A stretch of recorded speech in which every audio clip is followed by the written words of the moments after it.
Hello! എല്ലാവർക്കും നമ്മുടെ വീഡിയോയിലേക്ക് സ്വാഗതം. അപ്പോൾ ഇന്നത്തെ വീഡിയോ എന്ന് പറയുന്നത് നമ്മൾ ഈ പ്ലേ സ്റ്റോറിലൊക്കെ അവൈലബിൾ ആയിട്ടുള്ള ഒരു ഗെയിമില്ലേ എക്സോ എക്സ്. നമ്മൾ പണ്ടൊക്കെ ഒരു മെമ്മറി എന്ന് പറയുകയാണെന്നുണ്ടെങ്കിൽ നമ്മുടെ ക്ലാസ്സിലൊക്കെ എസ് ഒ എസ് കളിക്കണത് പോലെ ഇത് എക്സോ എക്സ്.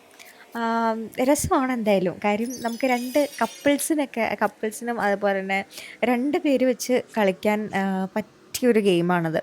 ഇനിയിപ്പോൾ ഇതിൽ വേറെ ഓപ്ഷൻസ് ഉണ്ടോയെന്ന് അറിയില്ല കേട്ടോ. ഞങ്ങൾ 2 പേരും മാത്രമേ ഉള്ളതുകൊണ്ട് ഞങ്ങളിങ്ങനെ ജസ്റ്റ് കളിച്ച് ട്രൈ ചെയ്ത് നോക്കിയതാണ്. പക്ഷേ കളിച്ച് തുടങ്ങിക്കഴിഞ്ഞ് കഴിഞ്ഞാൽ രസമാണത് ആക്ച്വലി. നമുക്ക് പിന്നെ ഈ ഒരു സിറ്റുവേഷൻ ഉണ്ട്. അതായത് 3 കളം സെയിം ആകുമ്പോഴാണല്ലോ ഇതിൻ്റെ ഒരു വിന്നർ എന്ന് പറയുന്നത്. അതല്ലാതെ 2 പേരും ജയിക്കാത്തൊരു സിറ്റുവേഷനും വരേണ്ടത്. അത് ആക്ച്വലി ഇച്ചിരി ബോറിംഗ് ആണ്. നെക്സ്റ്റ് ടൈം ഇത് ഞാൻ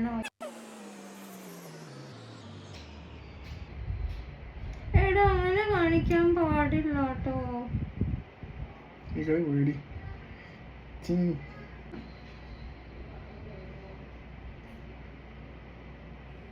അങ്ങനെ കുറേ നേരം കളിച്ച് കഴിഞ്ഞപ്പോഴേക്കും നമുക്ക് ചെറുതായിട്ടൊന്ന് ബോറടി പോലെ സ്റ്റാർട്ട് ചെയ്തു ഈ ഗെയിം. പിന്നെ ഞങ്ങൾ ഡ്രോപ്പ് ചെയ്യാം, മതിയാക്കാം എന്ന് വിചാരിച്ചിങ്ങനെ ഇരിക്കുകയായിരുന്നു. അത് മാത്രമല്ല ഇടയ്ക്കിടയ്ക്ക് നമ്മൾ ഈ ആഡും കയറി വരുന്നുണ്ട്. അപ്പോൾ ലാസ്റ്റ് ഗെയിം എന്തായാലും ഞാൻ ജയിച്ചു. അവസാനം പിന്നെ ഒരു ആഡ് വന്നപ്പോൾ ഞങ്ങളങ്ങനെ നിർത്തി.